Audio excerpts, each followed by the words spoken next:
in the town that we used to live in the South here where my wife grew up, it's a tiny little town and there's 2 priests and there's like 5 nuns, and the nuns are actually from Germany and the priests are from Peru. And they are, there's something that probably you have never experienced in your communities. If your community is anything like the one I grew up in, it's this like hybrid figure where it's like a authority and on questions of like morality. Anything where there's like needs to be a mediation between two people who are fighting, the priest or the nuns are going to be there. In any of these little towns, really kind of anywhere.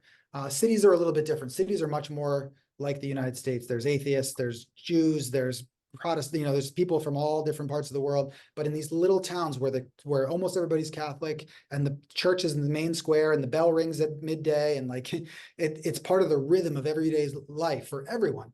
And so the priest is really this kind of like moral authority, and almost kind of a mediator, I would say, but less political. They don't tend to, at least in my experience, get involved in like campaigning or that kind of thing. Back in the 60s and 70s, that was happening.